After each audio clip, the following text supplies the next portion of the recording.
CNN Chile y 3xI presentan Pares Impares.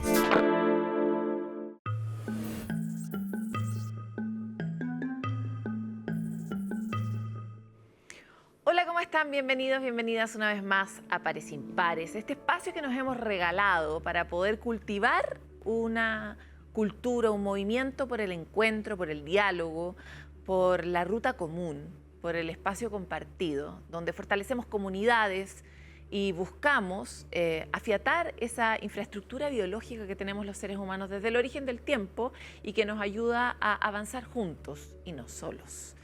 Queremos hoy día ofrecerles un programa que reflexiona sobre estos puntos desde distintos ejemplos y ese programa parte ahora. En Pares Impares hemos visto que las comunidades se fortalecen cuando las personas encuentran espacios para participar y construir vínculos. Y eso, afortunadamente, no tiene tiempo ni edad. Hoy vamos a conocer una iniciativa que reúne a más de 1000 personas mayores de distintas partes de la región metropolitana para demostrar que el envejecimiento también puede ser una oportunidad para encontrarse con otros, colaborar, seguir siendo parte activa de la comunidad y surgir. Todo esto a través de distintas actividades deportivas, actividades artísticas, actividades recreativas, porque el goce siempre ha estado al centro de nuestras posibilidades de estar juntos, ¿verdad? Y se ponen a prueba en las Olimpiadas para personas mayores. Los detalles sobre este energético evento en la siguiente nota de Matías Sandoval. Miércoles 5 de agosto. Para muchos, un día más en la rutina, pero para otras personas es el día que llevan esperando durante meses.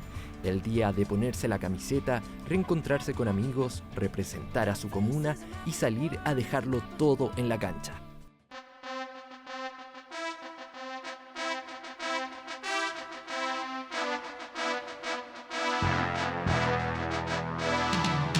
Porque ese día no solo comenzaba una competencia, sino también una celebración del encuentro, del trabajo en equipo y de una forma de vivir la vejez muy distinta a la que muchas veces imaginamos.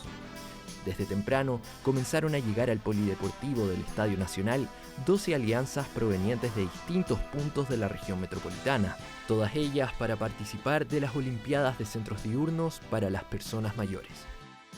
Para mí fue una novedad muy bonita porque nunca había estado en una cosa así, en el Estadio Nacional, menos acá.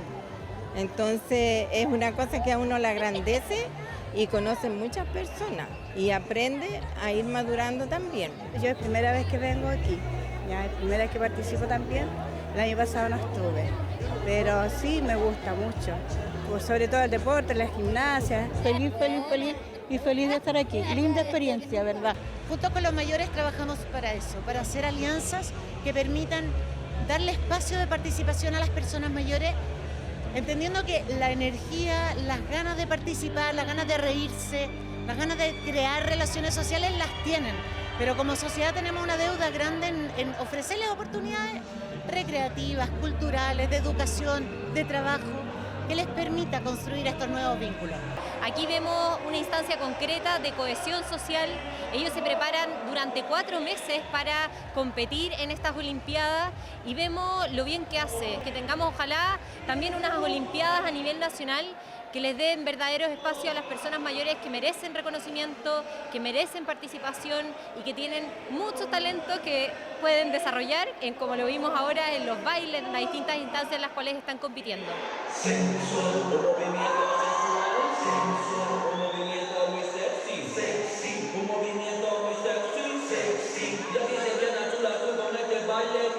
Una bomba. Coordinación, ritmo y mucha actitud, esos fueron los principales ingredientes de la prueba de coreografías. Bailes que abrieron las Olimpiadas y que fueron evaluadas estrictamente por el jurado que fue analizando cada detalle de las performances. Esto partió como coreografías muy chiquititas de 6, 12 personas y hoy día ya tienen una obligación, tienen una obligación de tener 20, 30 personas participando. Y eso es porque los mismos centros diurnos lo que hacen es durante todo el año estimular justamente la vida en comunidad, el trabajo comunitario. Entonces, qué bonito que se exprese a través del arte, que se expresa a través, en este caso, del baile. Ha sido una experiencia maravillosa, muy bonita. La soledad es una de las principales preocupaciones de muchas personas mayores en nuestro país. De hecho, casi la mitad declara sentirse sola, según el Observatorio del Envejecimiento UC Confuturo. Por eso, lugares como los centros diurnos comunitarios se vuelven mucho más que un espacio de actividades. Son un punto de encuentro donde nacen amistades, se fortalecen los vínculos y cada persona descubre que aún tiene mucho por compartir, algo que quedó totalmente evidenciado en las Olimpiadas, que hasta fue punto de celebración de un cumpleaños.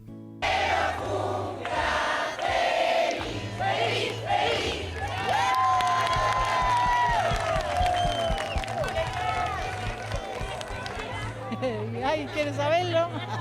73. 73 años. ¿Y cómo se siente pasándolo acá? ¿Siente que es como una fiesta? Sí, súper bien.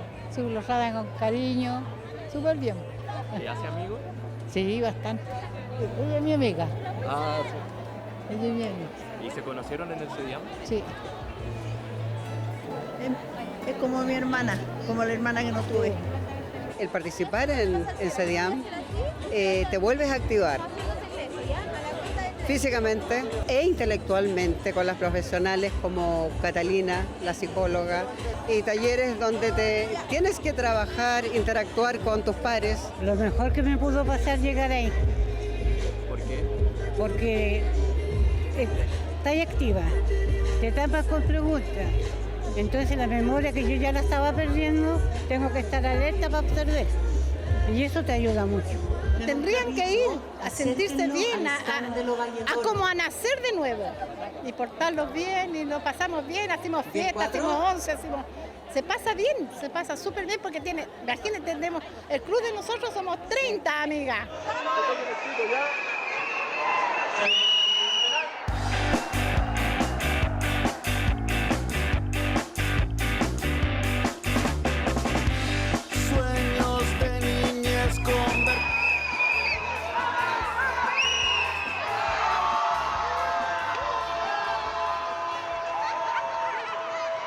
Y junto con el silbato, meses de preparación finalmente llegan a la cancha.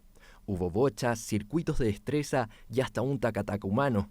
Pero más allá de las reglas o del marcador, aquí cada competencia es una invitación a moverse, confiar en el compañero y descubrir que el trabajo en equipo también se puede entrenar.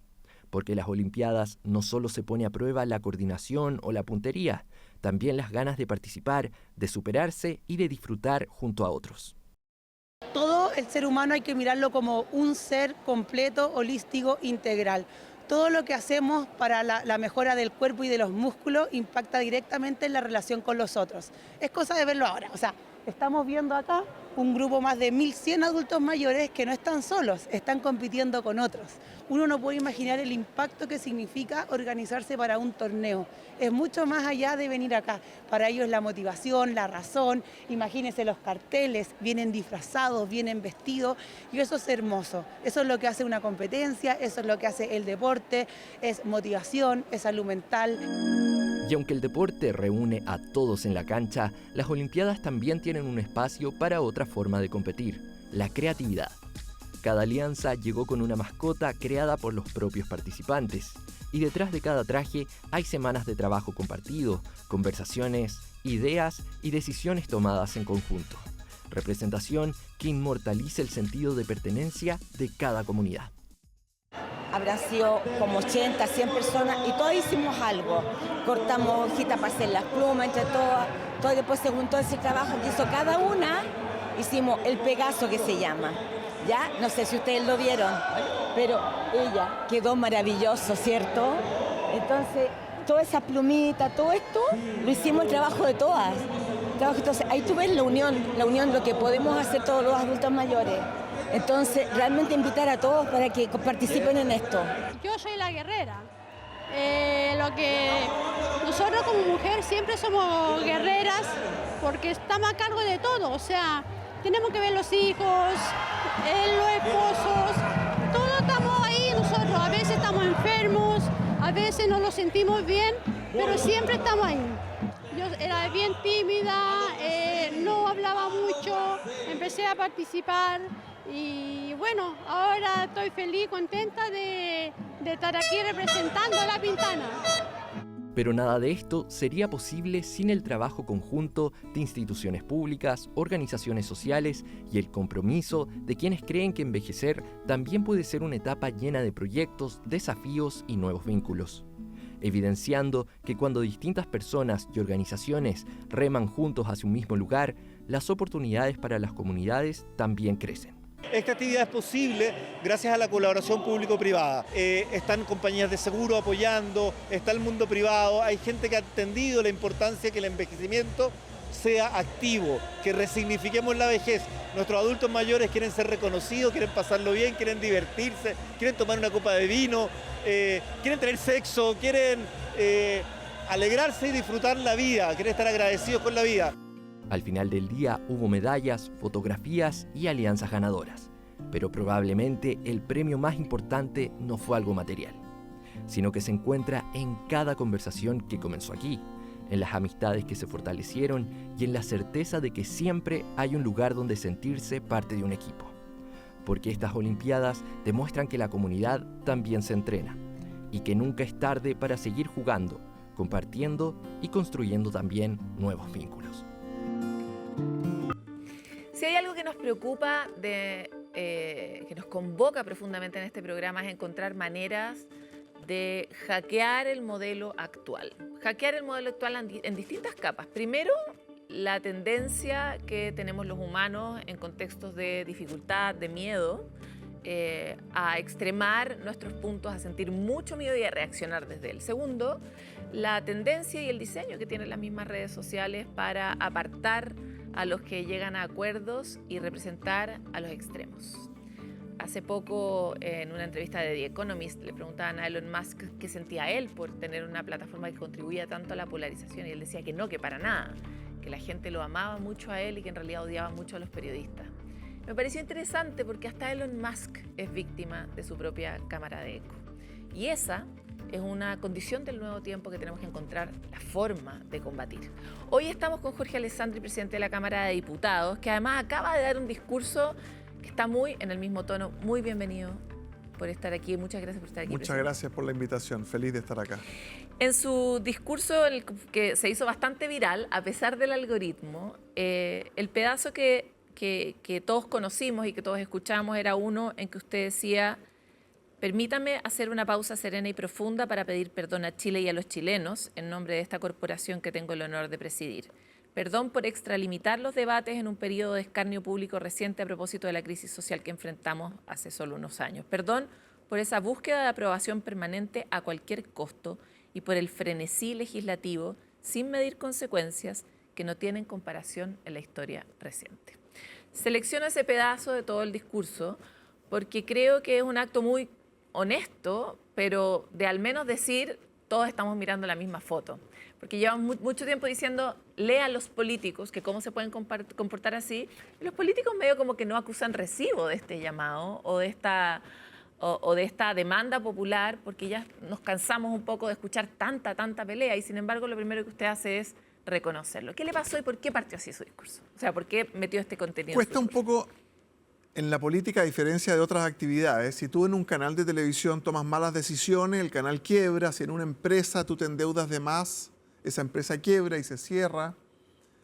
En la política no hay un momento en que tú tengas que rendir cuentas. La elección, por supuesto, para el candidato, pero la elección quizás en 3, en 4 años más, en 8, en el caso de los senadores. Entonces yo me daba cuenta que en la época del estallido social especialmente, habíamos hecho políticas públicas convertidas en leyes que iban a provocar un daño enorme. En ese momento decíamos: congelemos las cuentas de la luz. El que no vote esto a favor es un malnacido. ¿Cómo alguien podría no congelar? Pero la letra chica que nadie te decía es que 4 años después la luz iba a subir 70%, porque la ibas a tener congelada por un tiempo. Cuando algunos promovieron los retiros del 10%, oye, la gente necesita su dinero, pero nadie le dijo a esa misma gente: oiga, Cuando usted jubile en 7 años más, en vez de 300.000 pesos va a recibir 200 por el resto de su vida por estos 4 retiros que está aprobando el Congreso. Entonces, yo sentía que hay demasiadas cosas con un lindo titular que tienen un efecto desastroso y que nadie ponía la pelota al piso, que nadie ponía la cara y decía, esto fue un error. Y al final, estar en el Congreso no es solo para recibir aplauso y para decir cosas populares, es para hacer políticas públicas que van construyendo Chile. Sentí que en esa oportunidad donde tienes a todas las autoridades del país en el Salón de Honor escuchándote, todos los medios de comunicación, había que bajar la pelota al piso y había que reconocer que habíamos cometido errores grandes que la gente está pagando hasta el día de hoy. Sin embargo, uno cuando lee la frase la podría sacar del tiempo y del espacio y aplica prácticamente a toda la cotidianidad. De alguna forma, los ciudadanos sentimos que también era una disculpa por la manera en la que la política se da todos los días. No solo en ese momento o en ese contexto, sino ayer y probablemente mañana, ¿no? Claro, el estallido y la pandemia extremaron todo esto, pero hace mucho tiempo que estamos en una política más del espectáculo que de la política pública, de los 40 caracteres. Y decir no a algo es re fácil, pero argumentar, construir un argumento, demostrar por qué Chile tiene que ir por una senda del crecimiento y no por una senda, por ejemplo, impositiva, requiere conversación. Y las redes sociales nos fuerzan a este debate de los 40 caracteres. Tú mandas un tuit y te contestan un tuit y estás limitado en el espacio. Por lo tanto, mientras más virulento, mientras más extremo, mientras más violento, quizás es algo que va a tener más retweets o más visualizaciones. Y terminamos siendo esclavos todos, izquierda, derecha, jóvenes, viejos, de esa forma de hacer política y es tremendamente dañino. No es de Chile, yo lo veo en Estados Unidos, lo veo, en fin, en Argentina. Y yo creo que eso en el corto plazo te puede hacer ganar una elección, pero en el largo plazo hace todo muy tóxico y muy venenoso y nadie realmente bien inspirado o bien preparado va a querer estar en la esfera pública.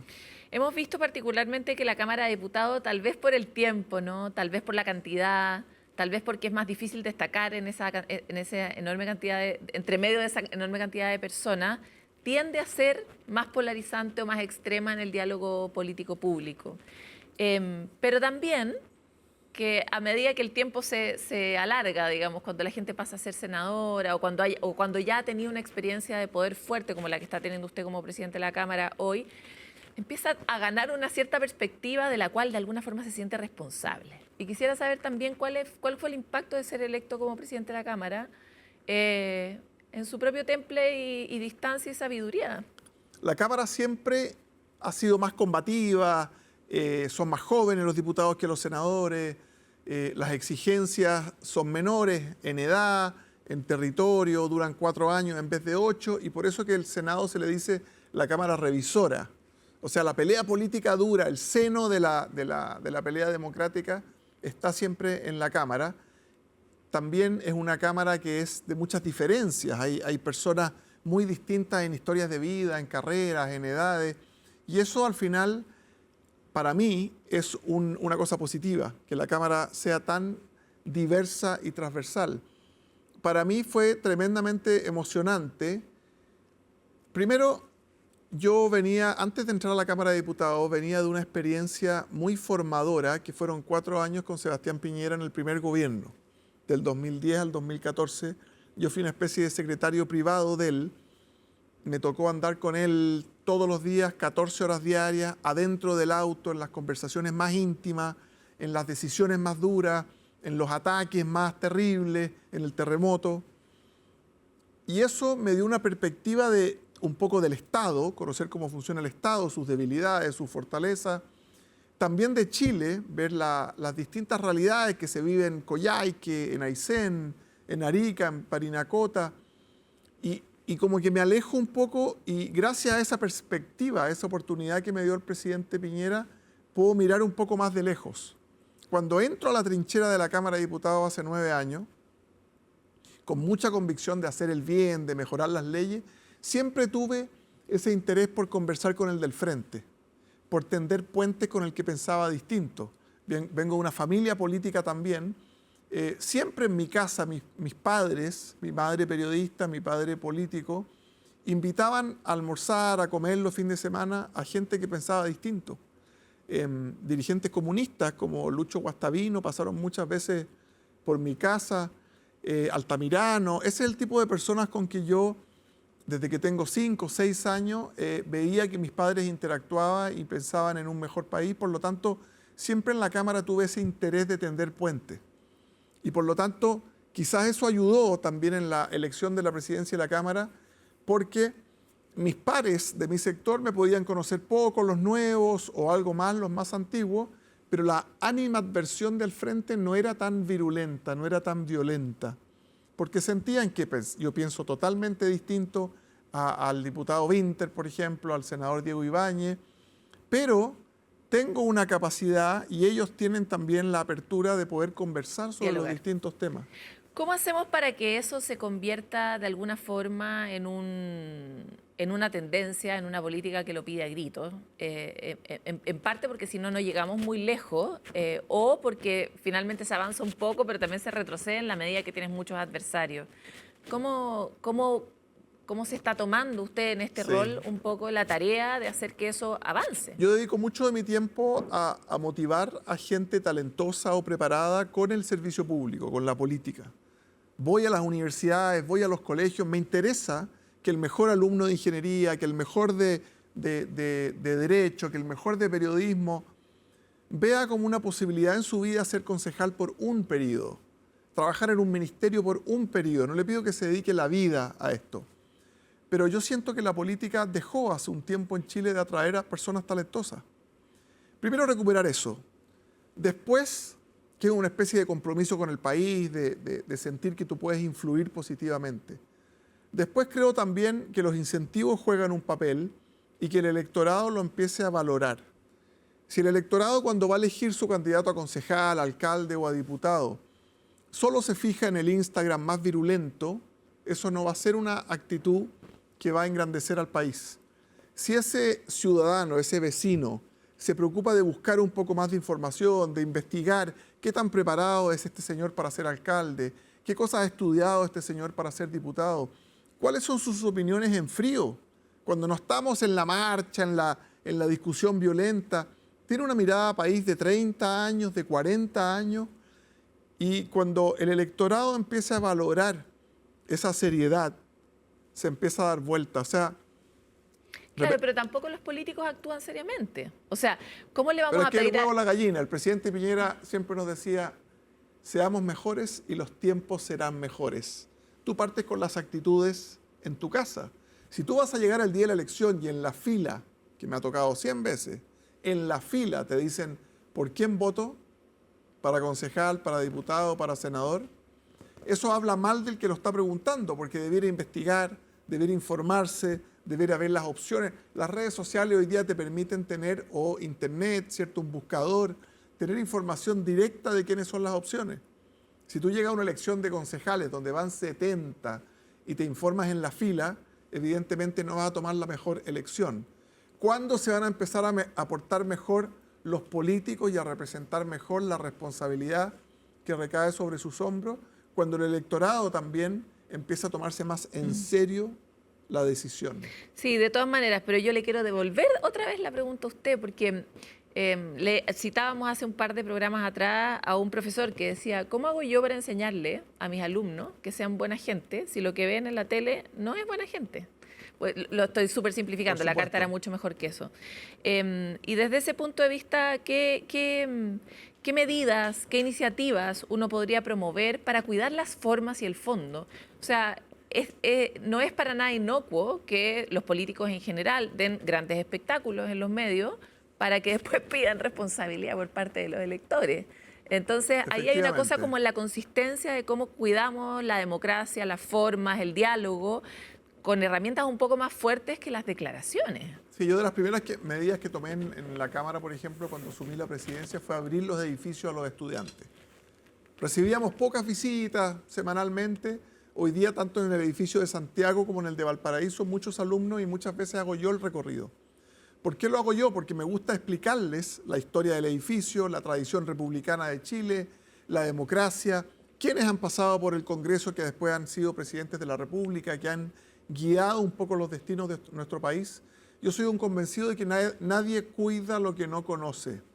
Si a ti nunca te explicaron qué era la moneda, que la democracia se perdió el año 73, que después la recuperamos 17 años después, que antes habíamos tenido otros gobiernos autoritarios con Carlos Ibáñez, o sea que es una historia que normalmente se repite. Algunos creen que el estallido social es la primera vez que Chile tambalea su democracia.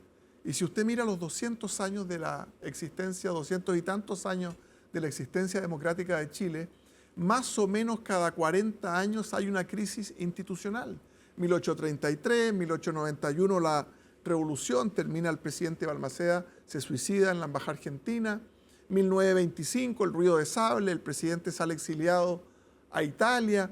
1973 el golpe de Estado, 2019 el estallido social. Por lo tanto, la democracia institucional de Chile ha sufrido una crisis profunda cada 40 años desde que existe Chile.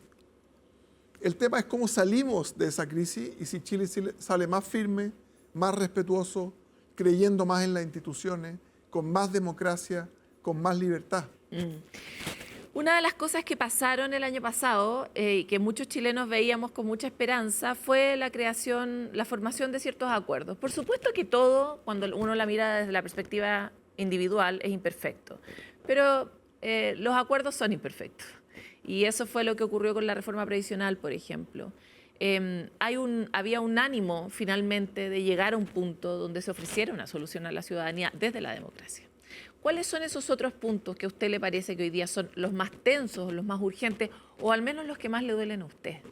Que la ciudadanía necesita una respuesta rápida a la democracia y una respuesta basada en acuerdos. Tenemos dos problemas grandes hoy día en nuestro país. Uno es con el crecimiento económico, la creación de empleo. Siempre se dice, mire, los sueldos son bajos en Chile o en América Latina, no alcanzan para llegar a fin de mes, es como la frase que todos repiten, ¿cierto? Yo encuentro que hay una frase mucho más dura que esa. El 10% de desempleado no alcanza a empezar el mes. No es que no llegue a fin de mes, no alcanza a empezarlo porque no tiene un salario. Y nuestro país está pegado en un desempleo de 2 dígitos, más de 1 millón de personas desempleadas. Tenemos que hacernos la pregunta, ¿por qué eso ha pasado y por qué Chile, de ser líder en América Latina, el 2014, 2015, deja de crecer y empieza a ser una economía más ralentizada, que ya no atrae la gran inversión, cuando Chile tiene todo para ser un país rico y maravilloso? Hace 200 años no teníamos nada de lo que te hacía rico, no mirábamos al Atlántico, no teníamos oro, no teníamos plata, pero hoy día tenemos todo lo que te hace rico. Estamos en el Pacífico, mirando a los grandes mercados internacionales de China, de Asia, ¿cierto?, de la India. Tenemos litio, que es el nuevo oro. Tenemos cobre para la electromovilidad. Tenemos la capacidad de crear hidrógeno verde. Tenemos el desierto más seco hasta la temporal de la semana pasada, pero uno de los más secos del mundo para crear energía solar. Por lo tanto, yo diría, si uno tuviera que apostar por un país, por su ubicación geográfica, por sus recursos naturales, por sus instituciones, es Chile. Y algo pasa, que la política no está a la altura, que la discusión pública no está a la altura, que nosotros también no nos creemos tanto el cuento, quizás nos falta argentinizarnos en eso un poco. Argentina económicamente se ha portado pésimo en los últimos 60 años, llevan 2 portándose bien y ya se creen el líder de América Latina de nuevo. Nosotros llevamos 60 portándonos bien, 5 o 6 con deuda fiscal, con déficit, con problemas. Pero no comparable a la situación de Argentina. Efectivamente, somos un país que parte de otro lugar. Por lo tanto, yo en esta disyuntiva creo que el país tiene que volver a crecer, tiene que aprovechar las bondades que tiene. Y el país también, la segunda patita, el orden público. Que nunca más volvamos a cuestionar en Chile que si tú te tomas la avenida principal de la ciudad, que es la Alameda, y decides incendiar un edificio, una iglesia o un ministerio, el carabinero puede reducirte con la fuerza legítima, te puede tirar al suelo y te puede esposar. Porque tú, al romper un edificio y al tomarte la avenida principal de una ciudad de 7 millones de personas, estás yendo contra la democracia con una actitud de violencia. Y va a llegar la fuerza legítima, que es la aplicada dentro del Estado de Derecho, la que tienen las policías, y te va a reprimir. Eso lo pusimos en duda en Chile en un momento, y yo creo que nunca más hay que ponerlo en duda, porque la democracia también se basa en un orden determinado. Diputado, sin embargo, usted sabe, porque le preocupan los temas de seguridad, que todas esas manifestaciones vandálicas contra el orden público, contra el bienestar y la infraestructura pública, tienen un origen en una infraestructura social que está todavía muy enclenque.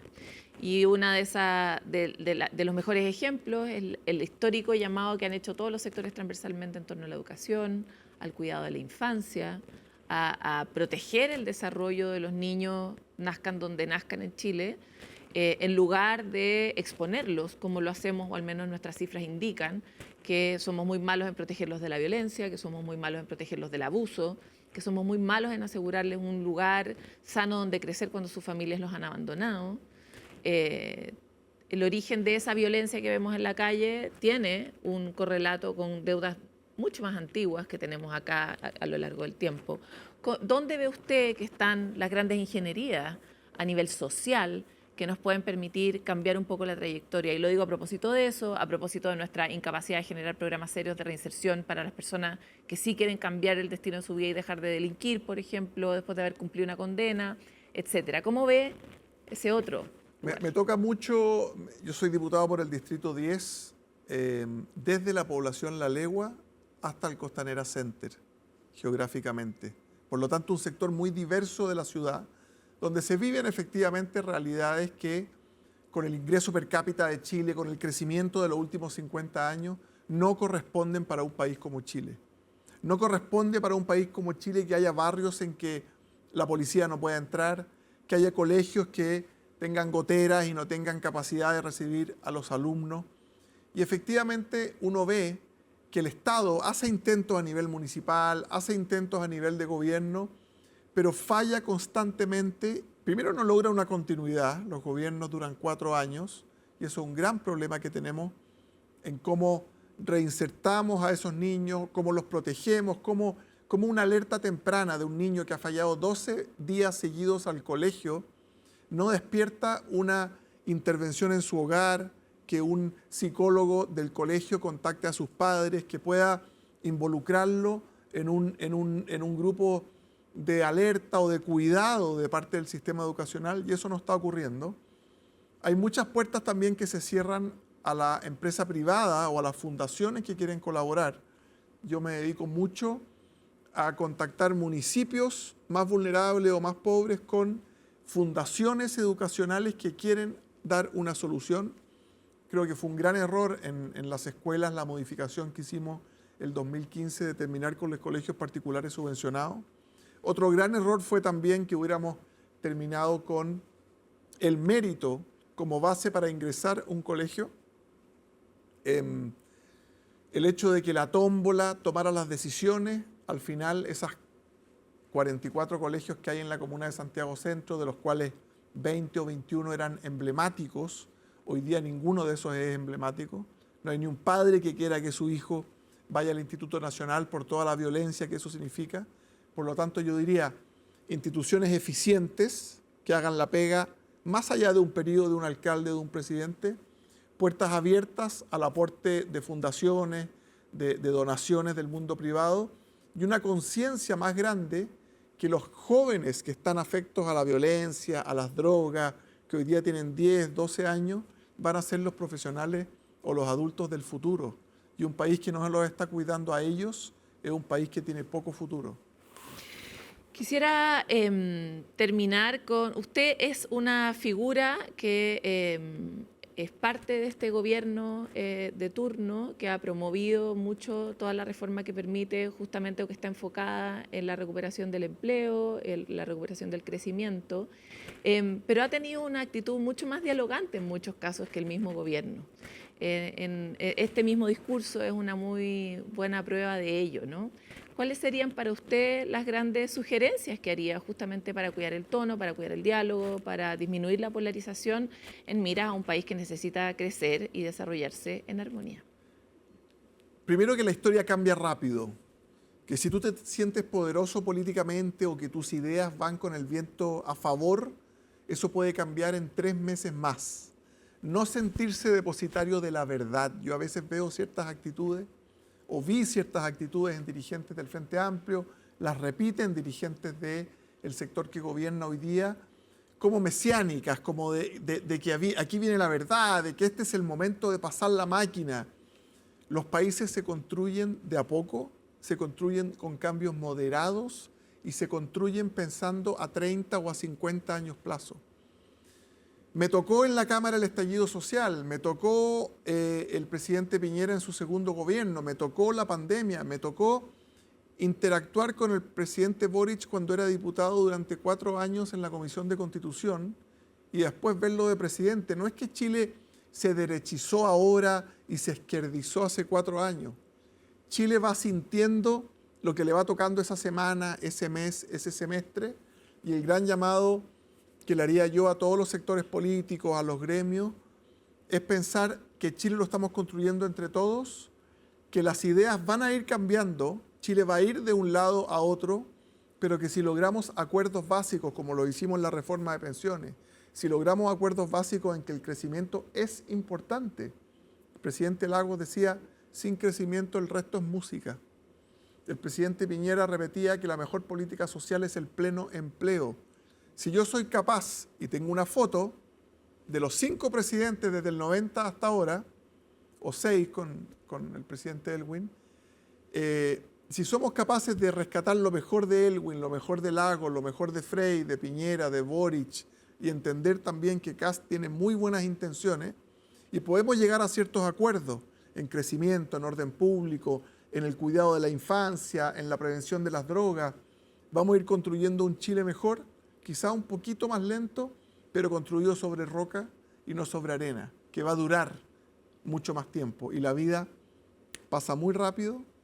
Yo fui electo concejal a los 29 años, soy presidente de la Cámara con 47, en un abrir y cerrar de ojos. Le quiero agradecer mucho por esta conversación. Muchas gracias a usted por el programa, por los temas y por darle también pantalla a cosas que van construyendo un mejor país.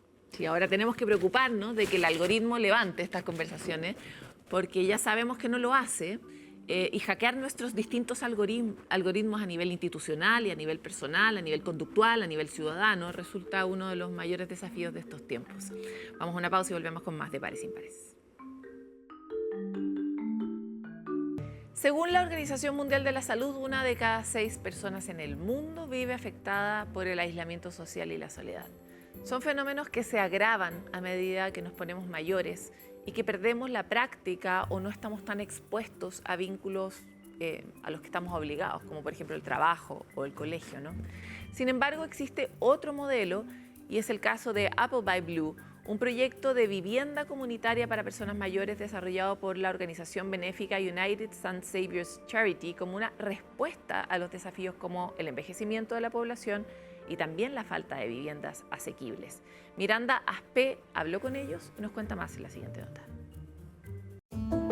Diseñado para conectar personas, integrar a la comunidad y repensar el funcionamiento de una ciudad, son algunas de las razones por las que el auspicio Apple by Blue es reconocido. Ante la crisis de vivienda y envejecimiento acelerado de la población, el complejo ubicado en Southwark, en el sur de Londres, ofrece departamentos a precios accesibles para residentes mayores de 65 años. Un proyecto con miras en la cohesión social.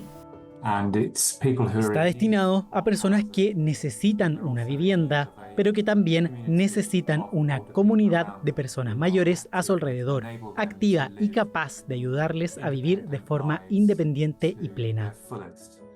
Además, ofrecemos una variedad de actividades que apoyan a los residentes. Por lo tanto, no es solo vivienda, también es un centro comunitario para personas mayores.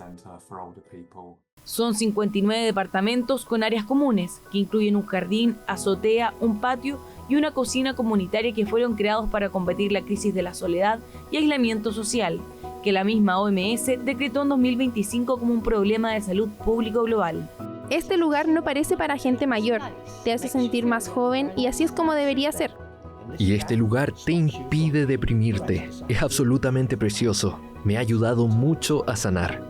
Pero, ¿cómo es construir confianza con desconocidos y crear comunidad? La confianza toma tiempo. Se necesita tiempo para construirla y también constancia para mantenerla. También es importante la comunicación constante, tanto sobre las actividades que ocurren en el centro comunitario como sobre el trabajo del personal. Y además, los propios residentes desarrollan amistades y relaciones que les permiten construir confianza entre ellos. Por lo tanto, la confianza se establece en distintos niveles, pero es algo en lo que hay que invertir. No se puede dar por sentado. Realmente hay que dedicar tiempo y energía a construir estas relaciones, porque son la base de la confianza. Está diseñado para el encuentro, ya sean interacciones casuales o en actividades conjuntas como lo puede ser preparar la cena. La arquitectura cumple un rol crucial. Rodeado de naturaleza y con colores terrosos, todo el diseño del edificio se aleja del aspecto típico de una residencia para personas mayores, lo que le otorgó en 2025 el premio anual Stirling, entregado por el Real Instituto de Arquitectos Británicos. Un reconocimiento de talla mundial que también se le ha dado, por ejemplo, a la restauración de la Torre del Big Ben en Londres. Lo que una buena arquitectura puede hacer es dar a las personas algo que esperar con ilusión, un edificio y un hogar hermoso, en vez de pensar que es el lugar al que solo se va cuando uno envejece. Es un lugar donde vivir una muy buena etapa de la vida durante los últimos años. Pero va más allá de eso, porque la arquitectura puede realmente unir a las personas. La forma en que está diseñado el edificio permite que las personas interactúen entre sí en distintos niveles. Como los residentes viven alrededor de este patio, el diseño del edificio facilita interacciones espontáneas entre ellos. Gracias a eso pueden crear vínculos más fuertes. Tenemos un equipo de apoyo que trabaja dentro del edificio y acompaña a los residentes. Pero además la propia comunidad se apoya mutuamente. Hemos visto surgir amistades muy sólidas. Existe un sentido de pertenencia con la comunidad más amplia. La comunidad también se beneficia del uso de estos hermosos espacios.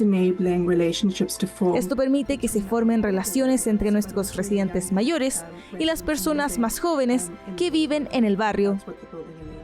Y el espacio exterior siempre es especial. A veces nos sentamos aquí afuera. Los vecinos toman té y galletas. Nos asomamos por las ventanas, vemos a los vecinos o miramos hacia allá.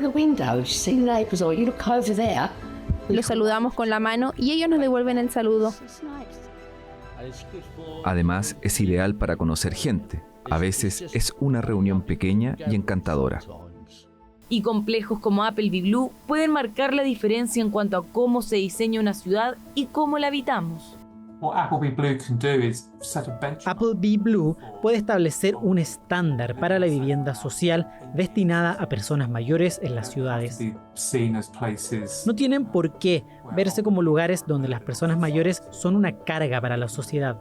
Al contrario, pueden aportar mucho valor al estar presentes, participar en actividades y mostrar que envejecer en la ciudad puede beneficiar a todos.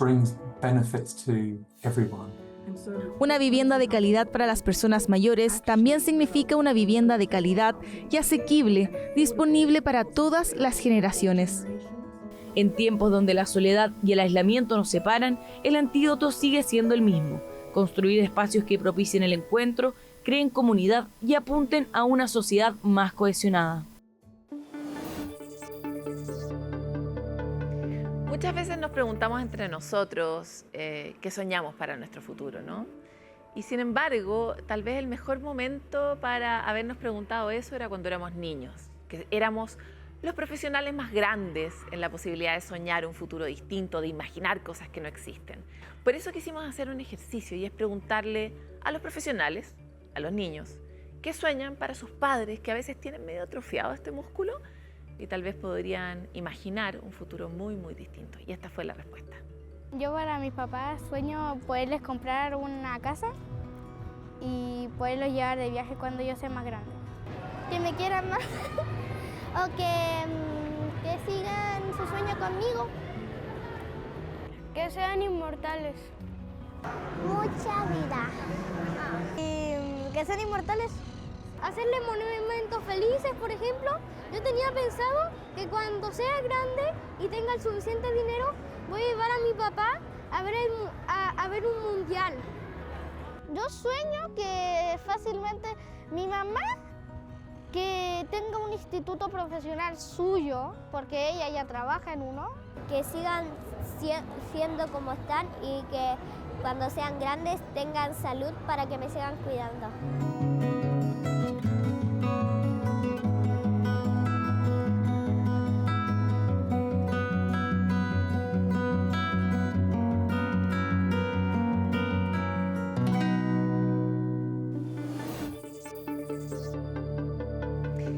Termina nuestro programa de Pares Impares, pero mientras transcurría este capítulo, pensaba yo en cuántas veces para ustedes sonará repetitivo y majadero los distintos mensajes que tratamos de comunicar con nuestros interlocutores, cómo cambiar la forma en la que hacemos política, cómo cambiar el modelo de sociedad que tenemos, que a veces es tan poco acogedor, es tan poco humano.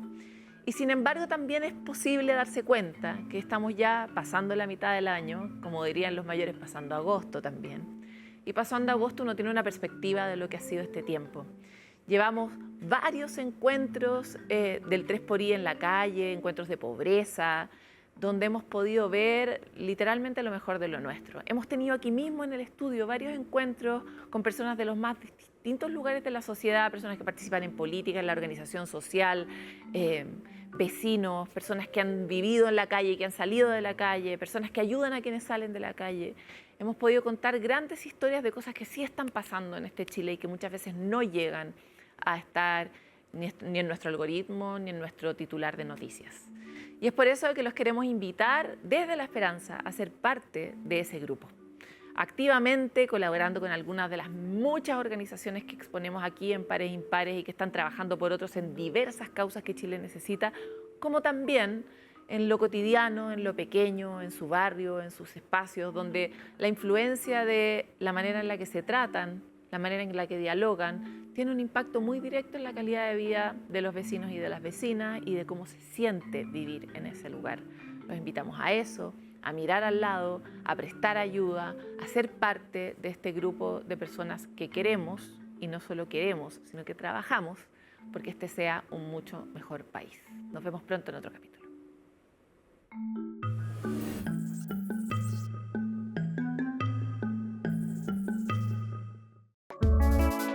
Pares Impares fue presentado por CNN Chile y 3xI.